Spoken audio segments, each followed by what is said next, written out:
Today po mga kapapong ay pag-uusapan po natin kung paano nyo po maibabalik yung ex nyo permanently. Kasi kadalasan dun sa mga tinuturo nating no contact, for example, radio silence, pag-pull back mo effectively, cut connection mga kapatid, lahat po yan ay hindi po natin maitatanggi na maaaring ego ang unang tumama sa ex mo. Kaya nga po pinag-iingat po natin ang karamihan sa mga gumagawa po nito mga utol, na tignan po muna nating mabuti, bantayan po natin ang kanyang pride dahil yan ang unang tatamaan sa kanya.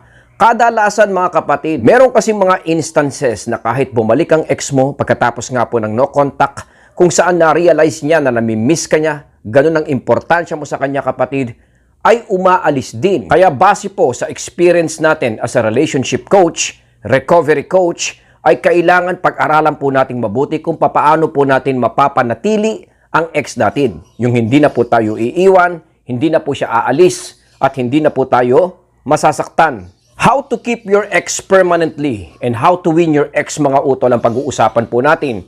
Pero bago po yan, kung bago ko po kayong bisita dito po sa ating channel, wag po nating kalimutang mag-subscribe, and syempre po paki-like na rin po at paki-hit nyo na rin po yung notification bell dahil halos araw-araw naman po mga utol, tayo po ay nag-upload, nagbibigay po tayo ng tulong sa mga kaibigan po natin na naghahanap po ng sagot tungkol sa problemang relasyon. Pero bago po yan, lagyan po muna natin ng patalastas. Ayun o.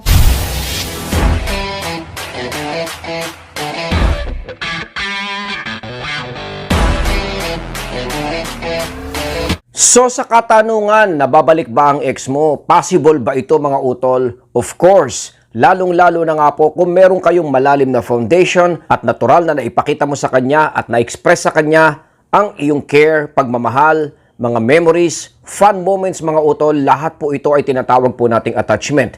Kung meron po kayo nito mga utol, napakalaki po ng possibility na bumalik ang ex mo sa'yo permanently. Tulad nga po ng sinabi ko kanina earlier mga utol, ito po ay walang hocus-focus at halos walang mind games na gagawin. Ito po ay magiging realistic mga utol at masasabi nga po natin na paraan para makip mo ang ex mo sa'yo. Una po mga kapapong, i-process po natin yung breakup. Hayaan nyo po siyang dumating sa atin at maranasan nga po natin yung breakup cycle. Minsan sinasabi ko sa mga vlogs ko, allow yourself to grieve. Huwag nating dayain ito mga utol, nang sa ganon ito po ay maging realidad, maging realistic. Kasi sa totoo lang, dito ka lalakas, dito ka makakabunot ng enough strength na magagamit mo in recovering yourself. Dito mo rin may experience yung learning experience at yung mga knowledge nga po na magagamit po natin in the future. Dahil hindi ka magiging mabuti, hindi ka magiging magaling, hindi ka magiging maayos mga utol kung ito po ay hindi natin may experience. Lahat po ng mga successful people, kahit po yung mga relationship coach out there or even me, ay nakaranas po nito mga utol. At ito po ay talaga naman pong pinagtagumpayan namin. Bakit necessary na ito po ay dapat maranasan mo at gawin mo mga utol? Dahil ang focus natin dito is to re-establish a relationship dito sa ex mo. Remember, ang topic natin utol ay to keep them. Kaya kung halimbawang tayo nga po ay nakahold dun sa dating relationship mga utol, it will never ever happen.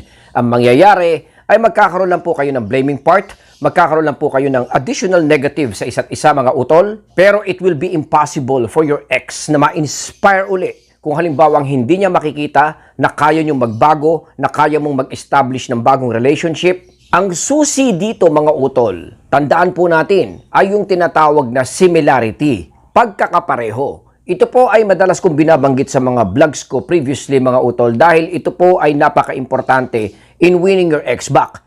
Alam naman po natin na sa isang breakup cycle ay punong-puno po ng tension, problema, anger, tampuhan, sisihan mga kapatid. Lahat po ito mga kapatid ay kailangan po nating mawala and re-establish similarity. Dahil in the first place, alam naman po natin na diyan kayo nagsimula. Nagkaroon kayo ng mutuality, nagkaroon kayo ng parehas na gusto, same page mga utol, kaya nga po kayo po ay nagkaroon ng flow at talaga naman pong umusad as boyfriend and girlfriend. Ito po ay panandaliang nawala at ang nakikita ng ex mo most probably ay yung pagiging toxic natin kasi lumabas na yung mga problema eh. So ang dapat mong gawin mga utol ay to re-establish yung similarity na yon once again. So kung magpo-focus ka sa self-worth, kahalagahan mo mga utol nang sa ganon maging contagious ka at ma-inspire mo ang ex mo, Sa mga pagbabagong makikita niya sa iyo mga utol na i-reestablish mo ang sarili mo, ay siguradong makakaramdam siya ng compatibility at hindi lang yon, inspirasyon mga utol. Marahil ito po ay hindi madalian utol. Pero ito naman po ang sa tingin kong pinakasigurado para ma-win mo ang ex mo at to keep them. Nakakapagod na rin po kasing marinig yung mga nagkakabalikan and then naghihiwalay din mga utol. Alam naman po natin na ito po yung tinatawag nga po nating band-aid solution to reconcile mga kapatid dahil alam naman po natin na because of pride, because of emotional pain, sinusubukan po nilang magkabalikan wherein punong-puno pa po ng problema, punong-puno pa po ng stress at tension. Hindi po ito advisable. Dahil yung sakit na na-feel mo mga utol ay dodoble, titriple lang po kung halimbawang kayo nga po ay nagkaroon uli ng relationship and then nasira ulit. I have experienced so many clients na dumadaan nga po sa parehas na pagkakamali, paulit-ulit mga utol, lalo lang pong nahihirapan. Dahil dinadaya yung self-worth eh. Inuuna yung sinasabi nga po nating to ease the pain rather than winning your ex. Mamili tayo sa dalawa mga utol dahil kung winning your ex ay dapat talaga ayusin po muna natin ang ating sarili. Self-improvement. Second, you need to formulate a plan mga utol. Dahil pagka may plano ka, may direction ka, may sense of direction. Kung wala kasi yan mga utol, saan ka kukuha ng motivation? Kailangan talaga ipakita mo muna at iparamdam sa iyong sarili na ito ang gagawin ko. Dahil sa ikaw ay emotionally damaged mga utol, walang tutulong sa ating sarili mga kapatid kung di tayo. Kailangan po nating i-direct, kailangan po nating i-guide ang ating pagkatao, pag-iisip po natin sa dapat po nating kalagyan at dapat ito ay sa pagiging mabuti natin. Kaya marami ang nahihirapang mag-isip kung ano ang gagawin mga utol dahil pagka kayo po ay may emotional pain, karuktong po niyan yung confusion. Siyempre po nalilito tayo at naguguluhan tayo. Ang ginagawa na nga lang po natin mga utol probably ay ini-interpret, ina-analyze po natin yung nangyari.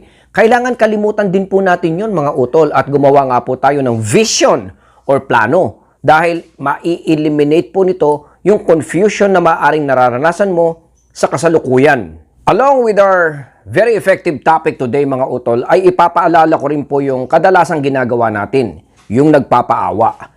Yan po mga utol ay dapat hindi natin ginagawa. Huwag nating pabayaan na bumalik ang ex mo or maalala ka ng ex mo or even ma-realize ng ex mo out of pity. Dahil marami sa atin ay pinaparamdam na tayo nga po ay parang nahihirapan sa ngayon, hindi maka-move on, hindi maka-let go, at apektado nga po ang araw-araw at pamumuhay. Mali po ito mga utol dahil hindi po mapopromote yung inspiration. Kanina babalikan ko ang sabi ko nga po, kailangan mo ng bagong relationship. Paano mangyayari ito mga utol kung binabase nga po natin sa PT at binabase nga po natin sa parang sinisisi natin ng ex mo, ang gusto natin magsisi siya mga utol, negative pa rin yun eh.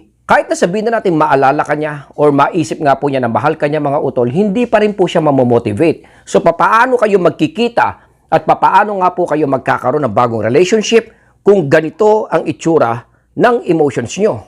Hindi po pantay. Nabanggit ko kanina yung pinakasusi, mutuality mga utol. Pagka nakita niya kasi na parang parehas po kayo ng gusto at build up ito sa respeto, tiwala, at understanding mga utol, paano naman pong hindi ka maiisip, hindi magkikare ang ex mo sa'yo dahil yung love mga kapatid ay lagi ko naman pong binabanggit na present yan parate. Laging nandyan yan. Nasira, naging negative, hindi lang po romantic at hindi po motivated. Pero may pagkakataon ka at napakalaking pagkakataon mga utol na ito po ay baguhin. Kailangan mo lang po ng oras. Stop showering your ex dun sa pagmamahal na yon. Tapos na yon mga utol. At yon ay nandito pa rin ang mga ex natin. Stop showering your ex with affection. Shower them with respect and understanding. Kaya yung paglayo mo o yung pagkakapareho nyo nga po ng gusto na manahimik muna mga utol na iparamdam sa kanya na kayo po ay agree dun 100%. Napakalaki po ng bagay na to mga utol para maramdaman niya na kayo po ay parehas ng gusto. Dito na nga po mapopromote yung compatibility, mutuality na sinasabi nga po natin. Sigurado ko mga utol na sa oras na to, kung ano man yung naging dahilan, kaya po siya umalis at naghiwalay kayo mga utol, ay sariwa pa yan sa mga puso't isipan ng mga ex natin. Kaya showering them with affection, pinapatunayan mo, binibigyan mo ng kung ano-ano mga utol, will not be magic. Hindi nito kayang baguhin yon mga utol. Hindi nito basta mababago yon magically, miraculously mga utol. Kailangan kasing makita mo niya na kayo nga po ay nagbago, kayo nga po ay talagang nagkaroon ng inspiration once again. Nang sa ganun maging interested nga po siya at inspired to build a new relationship with you mga utol. Maaring ito po ay hindi na katulad ng dati na, oy, kailangan tayo magkarelasyon uli Sometimes, nagsisimula muna to dun sa mga slight connection. Konting flow lang po mga kapatid. Yung tinatawag nga po natin na parang special friend o magkaibigan kayo ulit. Pero ito po ay magagamit natin mga utol for you to display yung mga nangyaring pagbabago sa iyo. And then later on, ito po ay magpupropel at magiging isang legit na relasyon. Huwag lang tayo magmadali mga kapatid. In my opinion, sa tingin ko kailangan mo ng around 7 months, 6 months, or even more para mangyari ito. Dahil di ba ang usapan nga po natin is to keep them, hindi naman just to win them. Kung tayo po ay nagmamadali at hindi nga po natin kayang i-handle yung emotions natin at hindi po natin nakikita clearly yung possibility na ito po ay mangyayari mga utol, hindi po para sa atin ang videong ito. Itong videong ito at vlog na to mga kapatid ay para dun sa nakakaintindi at may determination, may patience, at talaga naman pong gustong-gustong ibalik ang ex niya na hindi na nga po ito aalis. Naniniwala nga po dun sa sinasabi nating realization. Dahil kung walang better understanding at walang realization ng ex mo mga kapatid, hindi niya na-validate kung ano talaga ang kahalagahan natin, hindi rin po magtatagal, siya po ay lalayo at aalis muli. Intindihin po natin na kahit sino, lalong-lalo na nga po ang ex mo mga utol, kailangan din po niya ng panahon, kailangan din po niya ng space para alisin yung mga negatibo na naiisip po niya. It really doesn't matter kung anong pinanggalingan nito, basta't ito po ay masama, problema, or let's say pressure, kailangan po natin siyang bigyan ng panahon para magpagaling din, katulad din po natin. That's why nagkakaroon ng conflict Dahil ang nakikita ng ex mo sa'yo ay parang ayaw mong gumaling. Ang nakikita ng ex mo sa'yo ay parang pinipilit mo lang. Dahil nga po sa pansarili natin mga utol. Ang magiging pakiramdam po kasi ng ex natin ay parang wala tayong understanding at hindi nga po natin nire-respeto yung boundary, protection na gusto niya munang ilagay sa kasalukuyan dahil nga po siya po ay nagkakaroon ng pressure at problema. Mawawala yung pagka-needy mo. Ngayon, pagkahalimbawang naibigay mo na to mga utol at ready ka na nga pong connect sa ex mo with a better opportunity and new type of relationship mga utol, i-present mo yung sarili mo ng 100%. I'm not saying na ito po ay biglaan. Kahit po dahan-dahan mga kapatid, kahit po gradually na maiparamdam mo sa kanya ang mga pagbabago mo, slight connection. Paminsan-minsan, yung nararamdaman nga po niya na kayo po ay nagbalik na sa dati at inspirado na muli mga utol, gawin mo ito. Huwag ka mag-hesitate.